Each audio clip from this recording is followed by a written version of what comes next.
Hola, ¿qué tal? Muy buenas tardes. Les damos la más cordial bienvenida a este espacio de noticias, corto informativo, hoy que es viernes 4 de agosto de 2023. Soy Lorena Sánchez Cabrera y en los próximos minutos le presentaré la información más reciente generada en el Poder Judicial de la Federación. Saludo con gusto a mi compañera Nidia Díaz en la interpretación en lengua de señas mexicana. Hola, Nidia. Y es así como iniciamos.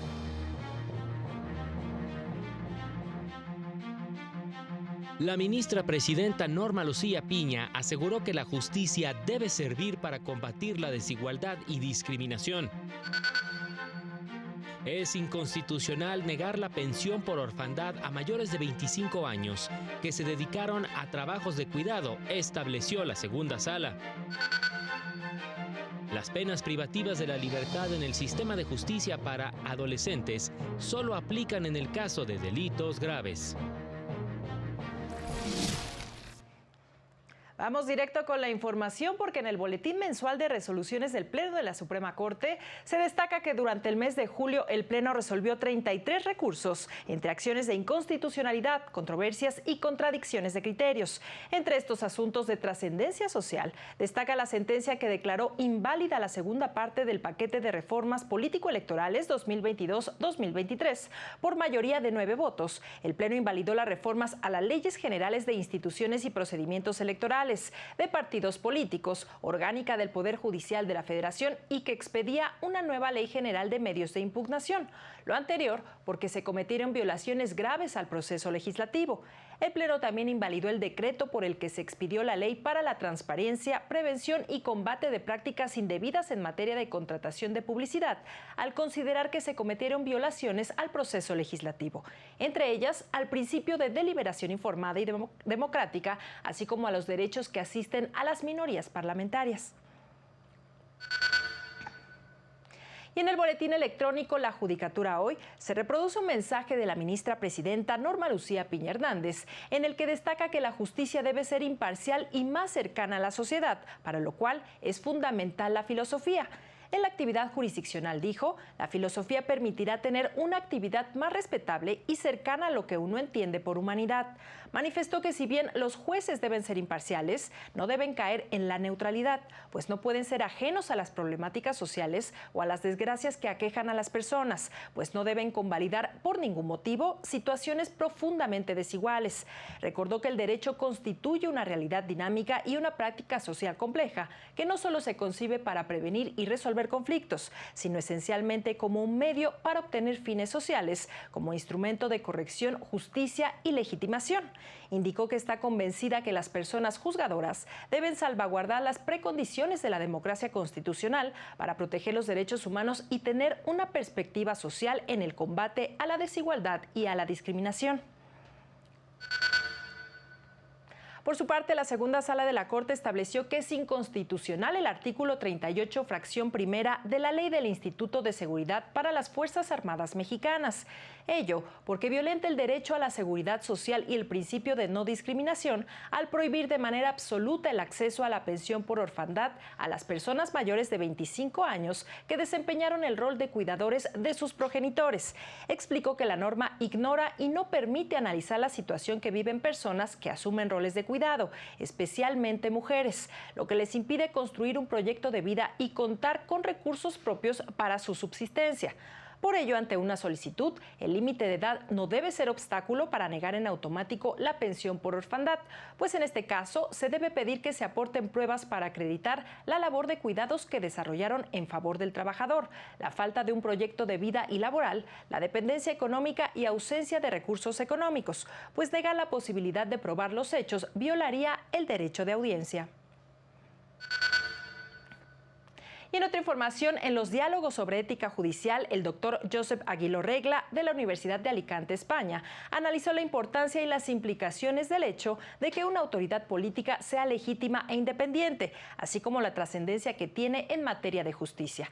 En los diálogos sobre ética judicial, recordó que en un Estado constitucional del derecho, todos los poderes públicos están sometidos al imperio de la ley y, en consecuencia, en su actuación, tienen que aplicar el derecho. La legitimidad de una autoridad política es una combinación de legalidad, de aplicar el derecho, de estar sometido al derecho, más representación de intereses sociales. Y en sus redes sociales, el Consejo de la Judicatura Federal explicó el funcionamiento e integración de su pleno. Este órgano se encarga de garantizar la administración, vigilancia, disciplina y carrera judicial de los tribunales y juzgados federales a fin de que la sociedad mexicana reciba una justicia efectiva y de calidad. Se integra por una ministra o ministro presidente, quien ocupa el cargo por 4 años, y 6 consejeras o consejeros, que son electos por un periodo de 5 años. En más información, la magistrada Taisia Cruz Parcero, directora del Instituto Federal de Defensoría Pública, indicó que para combatir con éxito la trata de personas es necesario analizar los casos con perspectiva de género para evitar la criminalización de mujeres que en realidad son víctimas de este delito. Al participar en las mesas de diálogo sobre el delito de trata de personas que organizó la Asociación Internacional de Mujeres Juezas, destacó el caso de mujeres que son engañadas para ejercer la prostitución forzada y que después son obligadas a participar en el delito de trata, enganchando a otras mujeres o vigilándolas.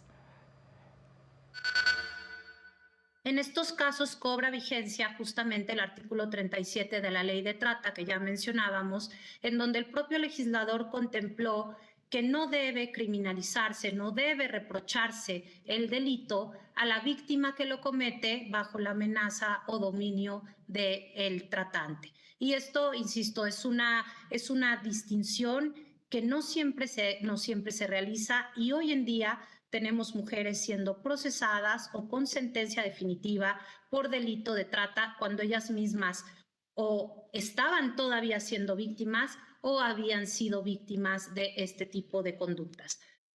Lamentó que varios operativos de las fiscalías locales contra la trata de personas se realizan en lugares donde mujeres ejercen el trabajo sexual bajo su consentimiento, lo que ha provocado que meseros, cajeras y personas de limpieza estén en la cárcel.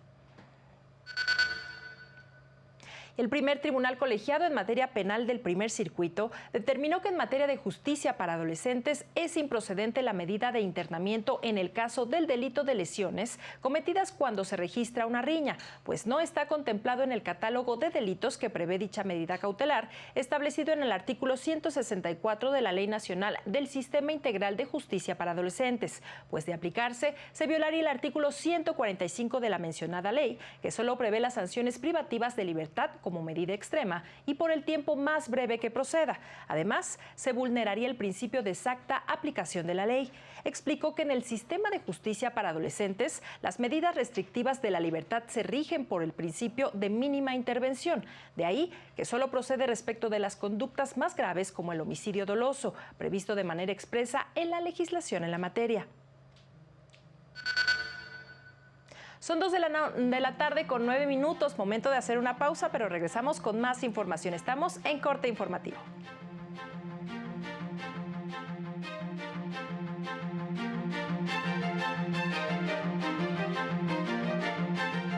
Al regresar, la sala especializada sancionó violencia política en razón de género en redes sociales.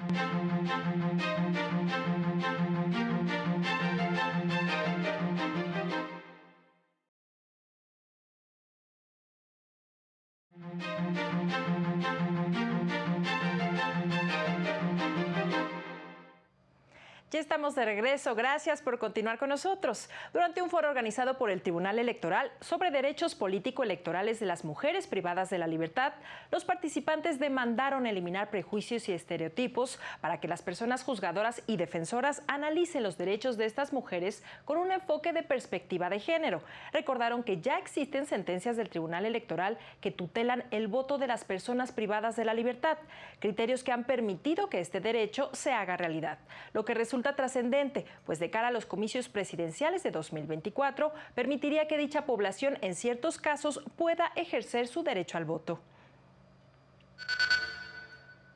En más temas electorales, la Sala Regional Especializada determinó que el escudo del anonimato en redes sociales no es un obstáculo para emitir una sentencia cuando los hechos denunciados implican violencia política contra las mujeres en razón de género.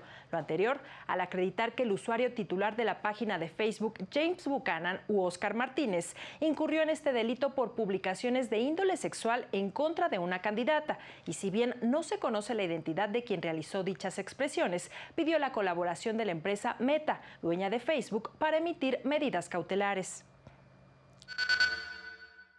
El mensaje que se tiene que mandar es que no se puede tolerar este tipo de comunicación política, pues porque así es la política. No, la política no es así. Esa es la política patriarcal. La política en donde las mujeres se incrustan tiene que ser con distintas prácticas. En otro asunto, impuso una multa a un ciudadano y le ordenó tomar un curso sobre violencia política por razón de género por incurrir en esta práctica en contra de una funcionaria pública a quien envió correos electrónicos con el objetivo de violentarla, difamarla, amenazarla y extorsionarla.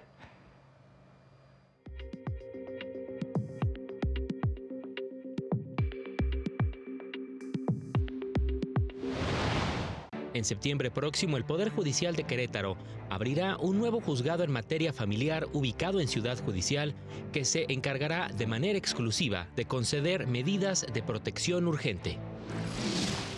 A más de 2 años de la implementación de la Ley de Amnistía en el Estado de México, el Poder Judicial local ha otorgado este beneficio a 2.998 personas, con el fin de restablecer el tejido social, la protección y la tutela de los derechos de las víctimas. El magistrado presidente del Poder Judicial de Coahuila se reunió con la titular del Instituto Estatal de la Mujer para trabajar en una agenda conjunta con ONU Mujeres, a fin de desarrollar una estrategia de protección de mujeres, niñas y adolescentes. Juezas y jueces en materia familiar en San Luis Potosí sostuvieron una mesa de trabajo con autoridades de seguridad del Estado, en la que se establecieron acuerdos y compromisos de colaboración para implementar y dar seguimiento a órdenes de protección a mujeres víctimas de violencia. Para el canal del Poder Judicial de la Federación, Jesús Daza. En más información, la Corte Interamericana de Derechos Humanos ofrece un programa de pasantías de 4 meses y visitas profesionales en su sede en Costa Rica para estudiantes y profesionales en Derecho, Relaciones Internacionales, Ciencias Políticas y áreas afines. El objetivo es dar a conocer el funcionamiento del Sistema Interamericano de Protección de los Derechos Humanos, los instrumentos internacionales aplicables y difundir las actividades del tribunal, así como brindar experiencia, práctica y capacitación relevante que sirva a los distintos ámbitos laborales. El proceso de inscripción será del 21 de agosto al 21 de septiembre próximos en el sitio de la Corte Interamericana www.corteidhor.cr y en el enlace en sus redes sociales. Y ahora nos enlazamos con mi compañero Óscar González, quien realiza un recorrido por calles de la capital del país para constatar costos de útiles y uniformes escolares. Muy buenas tardes, Óscar. Adelante con tu reporte.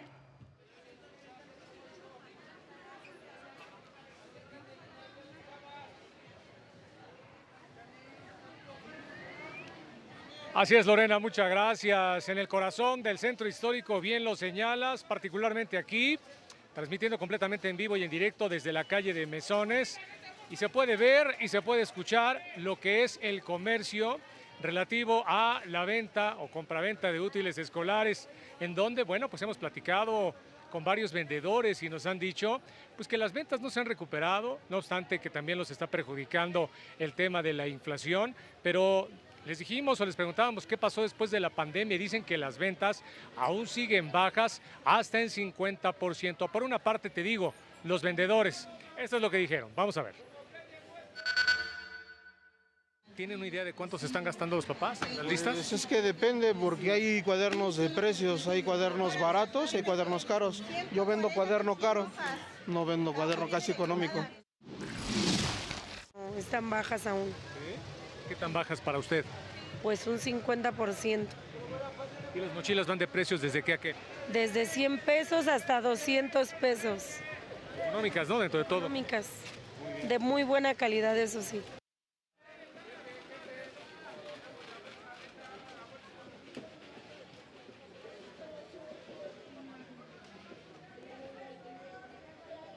Y mira, Lorena, por otra parte, auditorio, las familias, los papás, las mamás que hacen todo lo posible por que alcance el dinero, por estirar los billetes y las monedas, dicen, y es que pues se gastan entre 1,000 y 5,000 pesos, y eso que apenas, dicen, están comprando los primeros útiles que las escuelas ya les hicieron llegar con las listas escolares. Hay un señor que incluso, y lo vamos a ver ahorita, vino desde Oaxaca. Vamos a verlo. ¿Qué año va? Primero de secundaria. ¿Y cuánto, si no es indiscreción, cuánto llevan? Ahorita llevamos más de 1,000 pesos, como 1,500 en puros útiles. De entrada. De entrada. Faltan los libros los libros de la secundaria. ¿Viene de fuera? Sí, casi Oaxaca. ¿Y se lleva para allá los productos? Sí, vale la inversión hacer el pasaje, pero siempre va a comprar más barato que en provincia.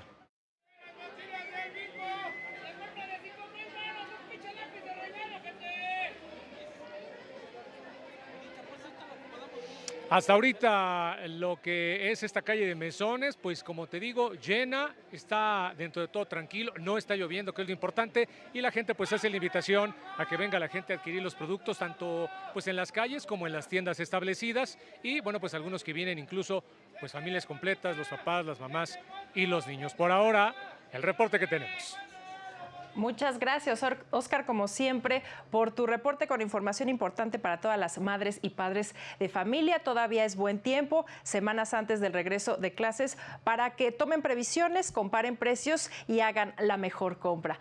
Antes de despedirnos, le comentamos que la Comisión de Quejas del INE, en acatamiento a una sentencia de la Sala Superior, dictó medidas cautelares y fijó un plazo de 24 horas al presidente de la República para que retire los fragmentos de 4 mañaneras con frases que implican violencia política de género y que afectan a Xóchitl Gálvez. Y con esta información llegamos así al final de este espacio, como siempre, agradeciendo su compañía e invitándole a mantenerse aquí en la señal del canal de televisión del Poder Judicial de la Federación. No se pierda a las 19:30 horas el avance informativo y a las 20:30 horas el noticiario nocturno. Soy Lorena Sánchez Cabrera y a nombre de todo este equipo le deseamos que tenga un excelente fin de semana. Hasta pronto.